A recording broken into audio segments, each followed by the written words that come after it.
It must be the biggest intelligence leak in military history. More than 90,000 military files from US archives have emerged. They chart the progress of the Afghan war virtually blow by blow. We've trawled through all this data so that you can make sense of it. The first thing we put together for you is an interactive map of all the IEDs, improvised explosive devices. This shows you how their use has rocketed over 5 years. The next thing we've done is an interactive guide to more than 200 key events where we've showed you the full reports. These detail events such as friendly fire when coalition forces attack each other by accident, occasions when coalition forces have fired on civilians or shot them down, and so-called green on greens in which the Afghan forces fire on each other. These log entries need a bit of explanation. Here's how they're organised. Some of the rows just contain map references and the like, so you don't need to worry about them. The second line shows you the date and often the time when these events occurred. It'll run from 2004 to 2009. This section, the third, describes the type of incident. Sometimes this will say friendly fire, for example, which means our troops firing on each other.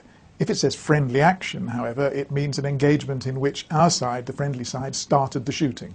The fourth entry, called the category, can have similar information. It might say blue-blue, for example, which means friendly troops firing at each other. The sixth entry is the title line. This can often contain the numbers of people KIA, killed in action, or WIA, which means wounded in action.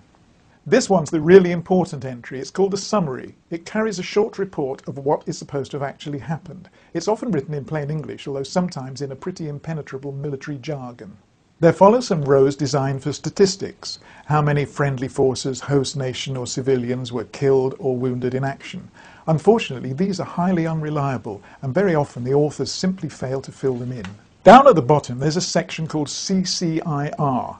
This can be important. It's called Commander's Critical Information Requirement. It may sometimes say things like negative media expected, or credible allegations that civilians have been injured. In addition, you can download all this raw data from our data blog as a spreadsheet. Hundreds of civilian deaths, a black unit to hunt down Taliban leaders, intelligence pointing to Pakistani and Iranian involvement in the insurgency. The US military's secret Afghanistan war logs provide the most revealing picture of the conflict so far. An hour-by-hour account emerges from 92,000 cryptic reports, each recording an incident involving NATO troops, a Taliban attack, or intelligence received. They were shared with The Guardian, The New York Times, and Der Spiegel by the whistleblower's website, WikiLeaks. Its founder, Julian Assange, explains why he made it public. If journalism is good, it is controversial by its nature. It is the role of good journalism to take on powerful abuses. And when powerful abuses are taken on, there is always a back reaction. So we see that controversy, and I believe that is a good thing to engage in.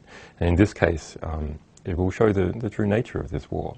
And then the public from Afghanistan and other nations can see what's really going on and take steps to address the problems. The significance of this material is both the overarching context, that is, it covers the entire war since 2004, and individual events which are also significant, or a thread of events.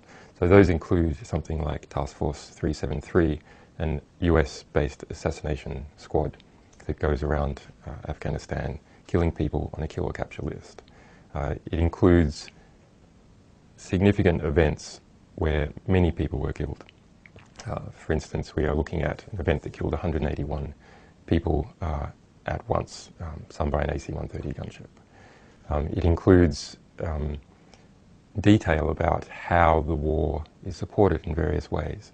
So how the political class in Kabul interfaces with US military and intelligence, how the corruption is spread through that community, but also how the war is mediated by Pakistan and possibly by Iran. The nearest analogue is the Pentagon Papers, which was released in the early 70s. That exposed how the United States was prosecuting the war in Vietnam. That was some 10,000 pages, and some of those pages were accepted and put into the New York Times and other US newspapers. It wasn't for several years that a book was published of some 5,000 of those pages by Beacon Press. This situation is different in that it's not just more material, and being pushed to a bigger audience, and much sooner, if you like. Everyone has the book, the whole lot at once. But rather that people can give back.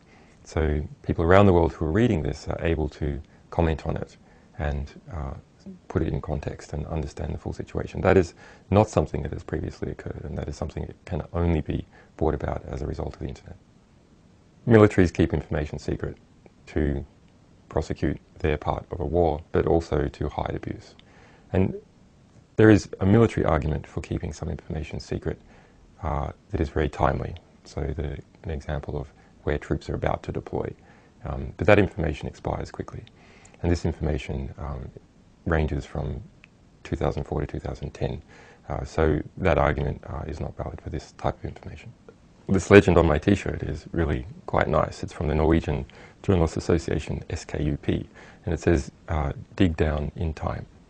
And it's a reference to the snowfalls in Norway, that if you're up in the mountains and there's a lot of snow, you've got to dig down in time to be safe. But for investigative journalism, this is dig down into the archives to understand. Is to hold it accountable. And the way to make government accountable is make it transparent so that the American people can know exactly what decisions are being made, how they're being made, and whether their interests are being well served. The directives I am giving my administration today on how to interpret the Freedom of Information Act will do just that. For a long time now, there's been too much secrecy in this city. The old rules said that if there was a defensible argument for not disclosing something to the American people, then it should not be disclosed. That era is now over. Starting today, every agency and department should know that this administration stands on the side not of those who seek to withhold information, but those who seek to make it known. To be sure, issues like personal privacy and national security must be treated with the care they demand. But the mere fact that you have the legal power. Let me introduce Lieutenant Colonel Brian Christmas. He's the commanding officer of the 3rd Battalion, 6th Marines. Really a wonderful group of Marines here.